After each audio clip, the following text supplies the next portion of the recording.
Can you guys see my screen? You see it, Brittany? Yeah, we can see it. Okay. So officially, I'd like to welcome you to our mental health and wellness session. Basically, what we want to do is, it's possible that nobody's going to have any issues at all, but if you do, we want to give you some ways to, I guess, prevent burnout and issues from happening, and then let you know where you can reach out for help if you do end up having any kind of, mental health problem. It could be depression or just not knowing what to do while you're in your course. So first, let's introduce ourselves. Brittany, you go first. All right. Hi, everyone. I'm Britt. I am the Student Engagement Coordinator on the Terrace campus. I am fairly new to the college. I've been here about a year and a half. And Kasia and I are partners in crime for mental health events. I'm going to pass it over to you. All right. So my name is Kasia Synchronous. My primary job is accessibility services, so helping students with disabilities. And I come from the Terrace campus. Having said all of that, I am here to help any student that needs help, regardless of disability or no disability. Just reach out and we can give you some help.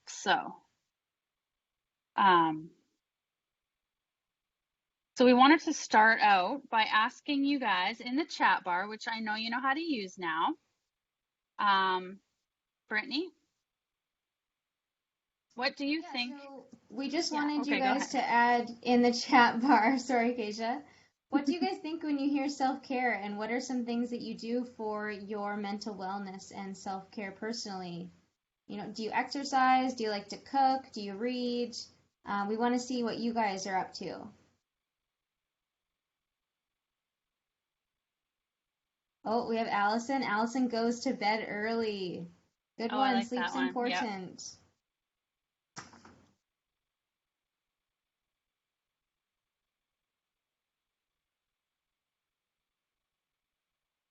Talk with family, listen to music,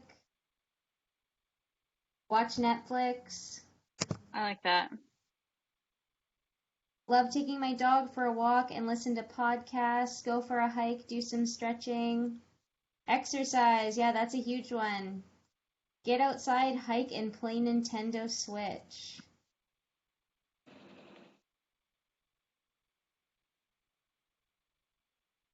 Listen to peaceful music.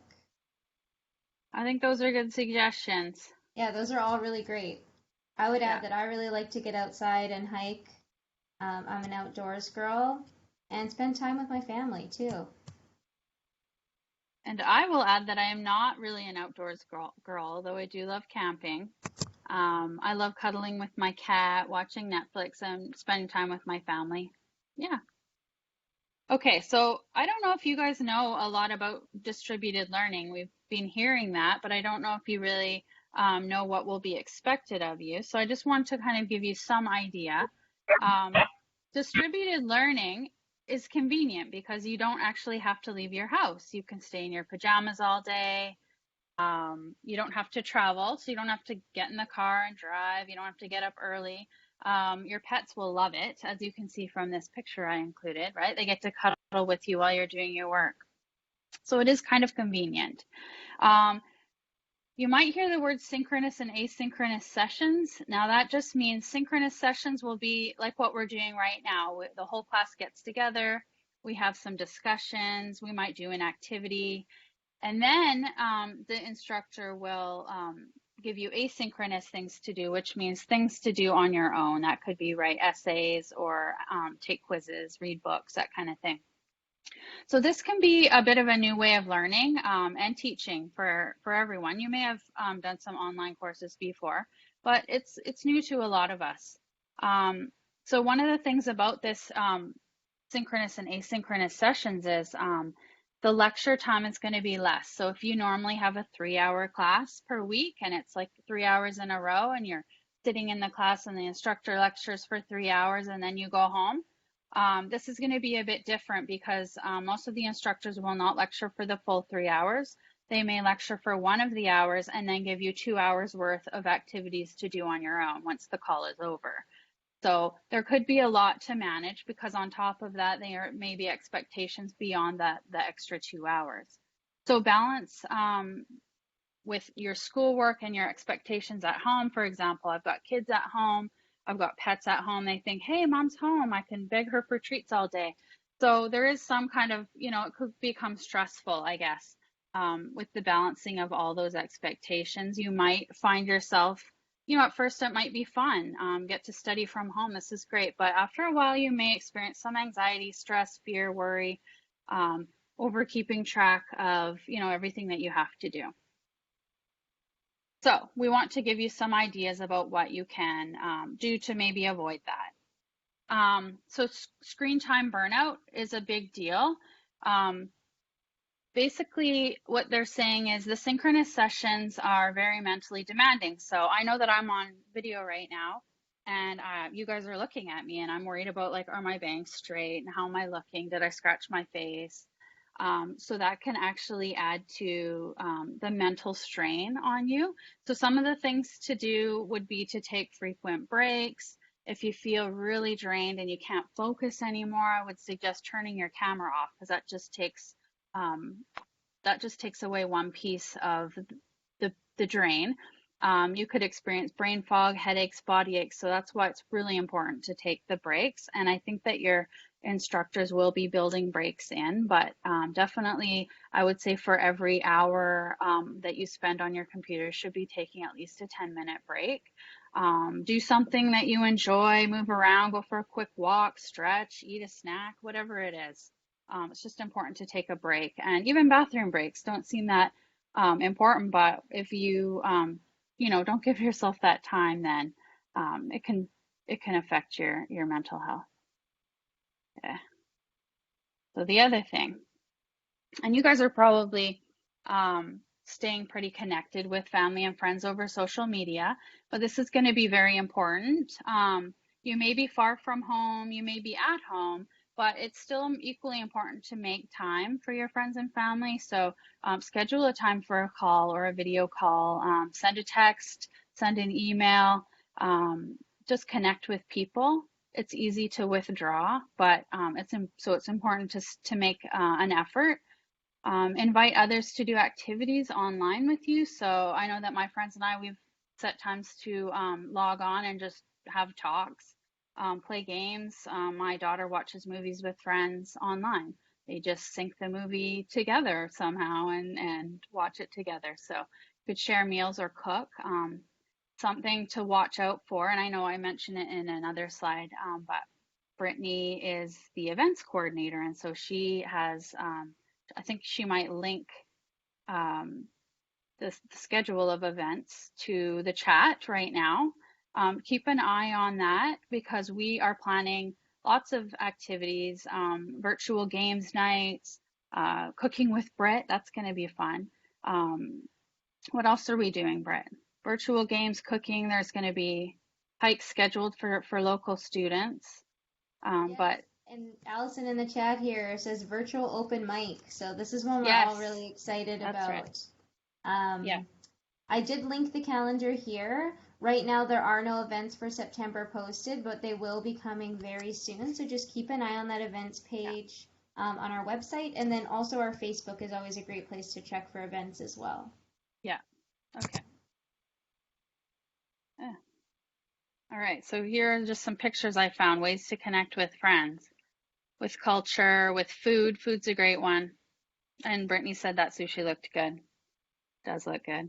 Okay, another important thing, classmates. These are going to be your friends, or essentially making new friends from classmates, people you may not already know or people you may have known. But to engage meaningfully, so your instructors are probably going to ask you to participate in class discussions or group projects, and this will be a good opportunity for you to get to know new people, make connections, maybe new friendships. will help you feel less lonely for sure if you can connect with someone in your class. Study groups. So we are planning to, it's called the Study Hub, and we are going to be organizing study groups by your course or program so that you can join them. So if you're in accounting, we plan to create, say, an accounting study hub. And that will be with a Blue Jeans link you guys can click on and join at certain scheduled times of the week. We'll invite tutors to join those groups, faculty. So it's going to be a way for you to connect and ask each other questions. Here's where we talk about practice or participating in college organized events, like we're planning cultural activities that First Nations Access coordinators will be organizing, workshops for study skills, and mental health, online social groups, social distancing events like hiking. And if you make a connection with a classmate, it'd be great to invite them too. Giving back. So helping others adds to your sense of purpose, connection, and well-being. And we do have some opportunities to do that. So leading a study group or joining us as a tutor. Those are some ways that you can help students. All right, physical health. So I know that there was a lot of people that talked about exercising. So moving more, adding activity to your day. So even if that's like a 10-minute brisk walk around the block or jogging on the spot, I guess, could work. Eat well, balanced diet. Of course, we know this. Eating healthy helps fuel our bodies. Sleep. 7 hours a day apparently is what we need to boost our immunity and maintain our physical health. So that will leave you mentally prepared to focus on these sessions when it's important to. Okay, Britt, I think it's you. Yeah, so staying organized. Distance learning is looking different for everyone right now. It might be a format that some of us aren't used to. So a great way to keep yourself on track and not feel overwhelmed would be to stay organized. A couple ways that you can help stay organized are to keep a calendar of your important dates. It might seem a little bit overwhelming at first to put together this calendar and get everything planned out, but in the long run, it's going to help you guys stay on track. Staying on top of course assignments and activities. Catching up is never fun to do in a class. It can put more stress on you, so create a to-do list. Kasia and I love to-do lists. We are to-do list diehards. It's a great visual too. You know, it's satisfying when you write a to-do list and you finish something, you get to cross it off your list and work your way down. And then another big one is to keep your work area organized. An organized work area helps you keep a clear mind and to be able to focus on your coursework.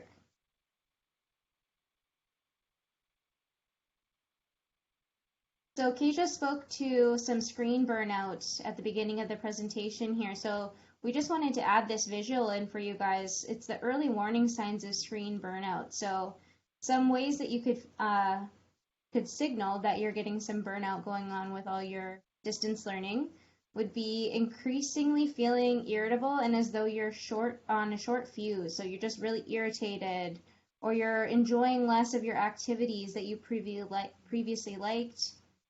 You're feeling negative. You're just feeling down. You're not motivated. You're disconnecting from others. You're feeling overwhelmed. Your motivation levels are dropping and you're not sleeping well. You might feel a little bit of brain fog as well, like you can't focus on tasks at hand or completing your assignments. So like Kasia had mentioned, just make sure that you're taking those times to take breaks. If you're feeling any of these things, you might need to step away and, like Kasia said, go for a walk or, you know, cuddle with your dog, have a snack, watch a show. It's okay to take breaks, and with this distance learning format, I think that's really important. Okay, so and also if you do feel that, you know, if something's getting out of hand, you can't control it with a walk, or you might need a little bit of extra help. So we really want you to know that we're here for you, and we're here to help. So your first line of communication would be with your instructors. If it's an issue with your course, feel free to reach out to them. They're really open. We have great instructors at Coast Mountain.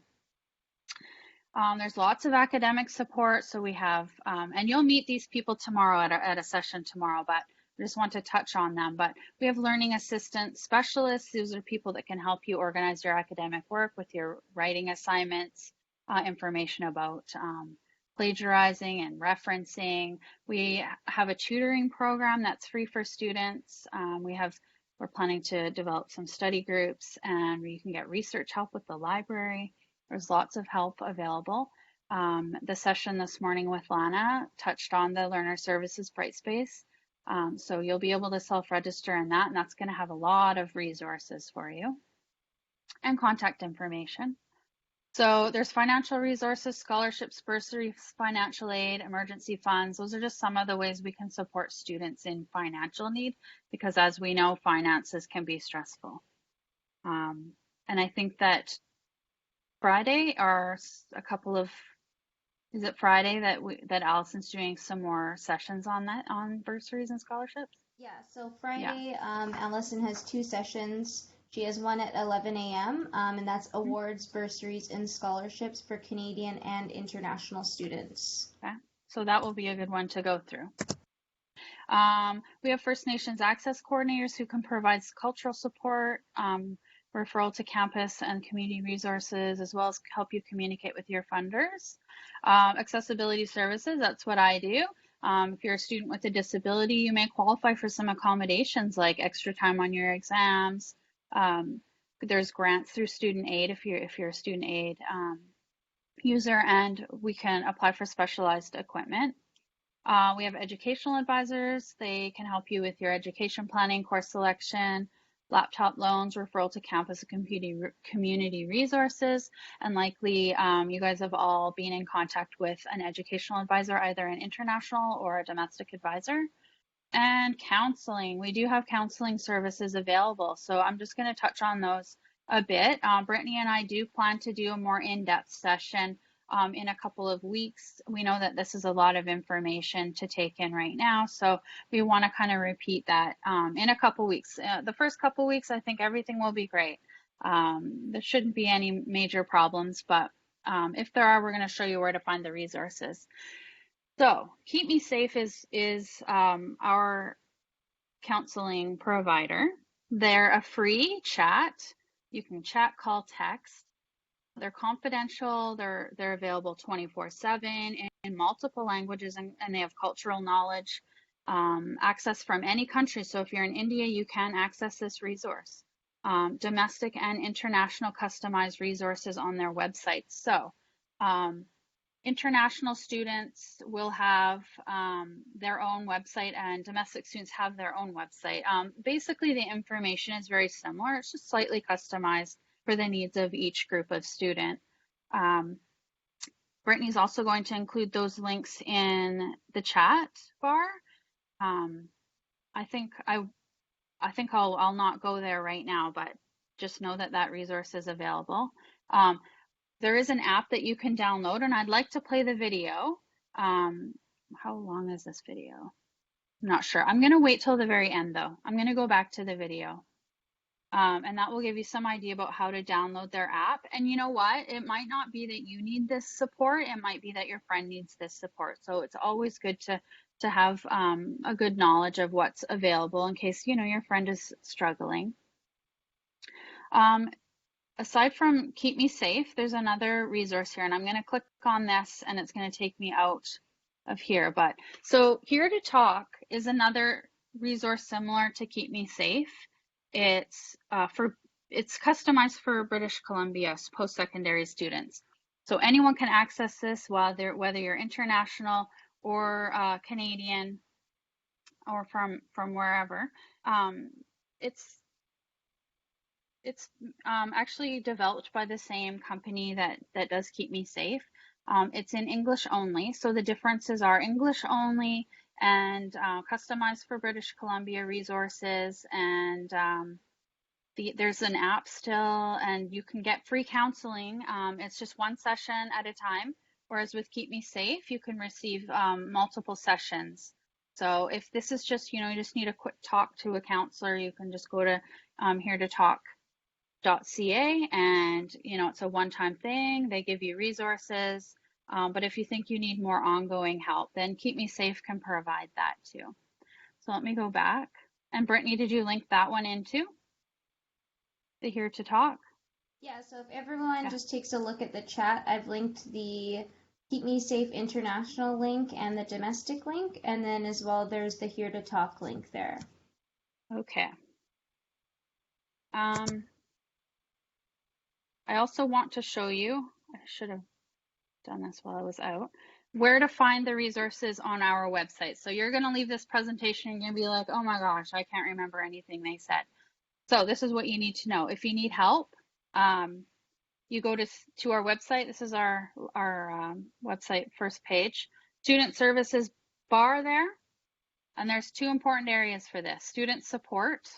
So we've got the educational advising, First Nations access, accessibility, learning assistance.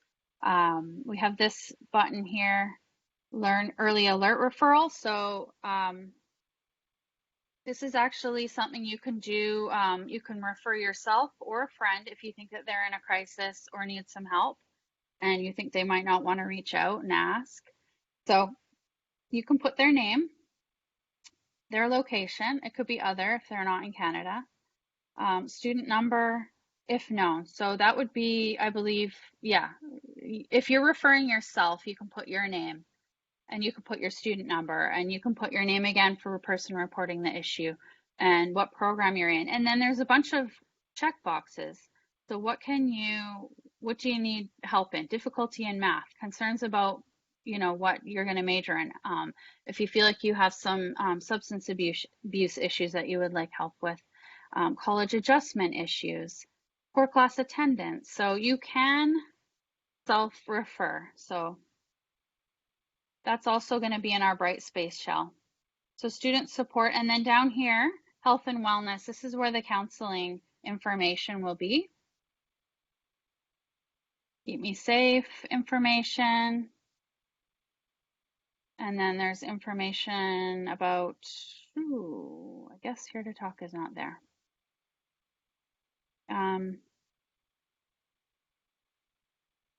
Okay, I'm not sure where the Here to Talk was. It was in here, but I'll have to find out where that went. I'm just going to pop in on you, Kasia. The Here to Talk is listed. I didn't realize it wasn't under the counseling services, but it is listed on the orientation webpage. Okay. Okay, so that's where, if you forget where to go, that's where you go. And then Lana showed you this morning, if you were in that session this morning, she showed you what our learner services shell will look like. And we also have a mental health and wellness section, suicide intervention resources, counseling. So all that same information is in here. Other resources about addiction and stress and anxiety, depression. So we've got a lot of information. If you are not sure where to go, just contact anyone at the college. Okay. I think we should play our app download. Actually, does anybody have any questions? Let's ask for questions.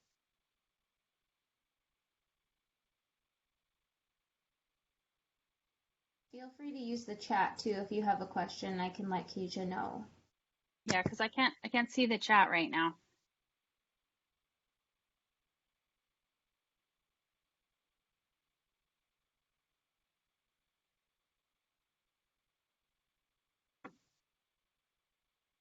No, nothing.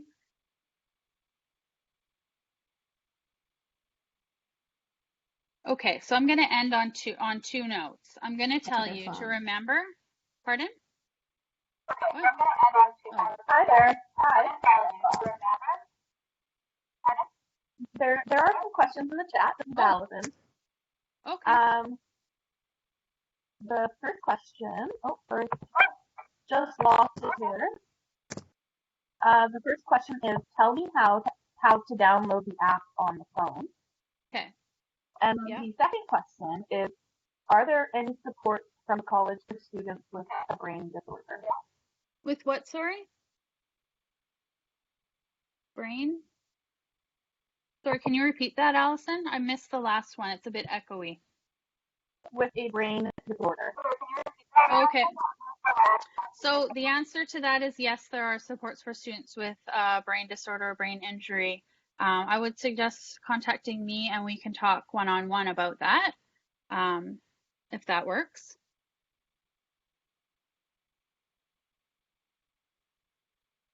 Okay, and did I answer the first question? Because I've already forgotten.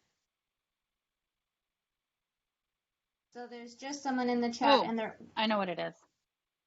It was about downloading the app, which I was just gonna talk about. Is there another question? There's a question from a student that says, Okay. will students with epilepsy get support or not?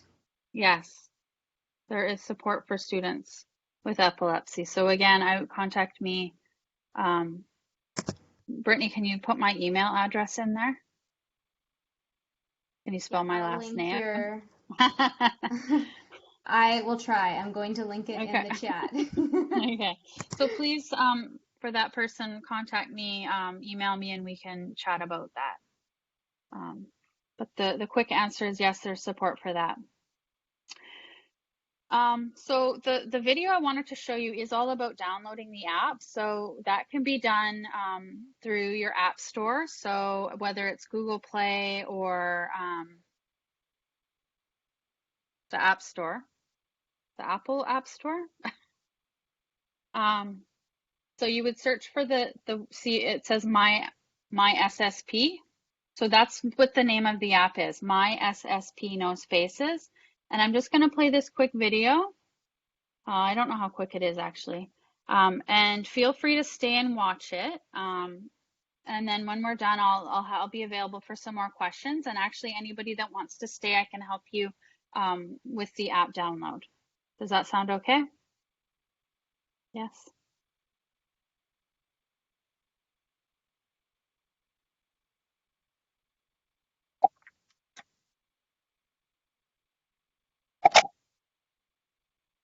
You here? Oh, there we go.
Sorry, guys. Apparently, there was supposed to be sound with that, and Brittany let me know that you guys could not hear that. Can you hear me now?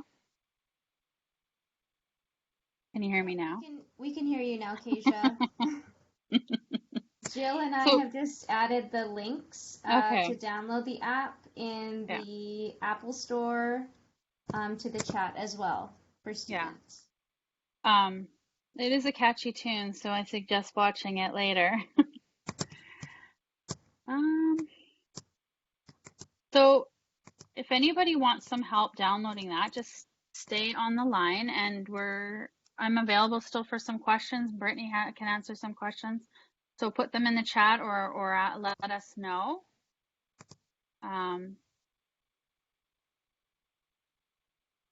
We'll just hang on until we know that you're.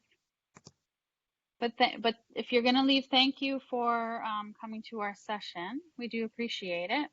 Yeah, thank you everyone for attending, and we'll see you in future sessions as well.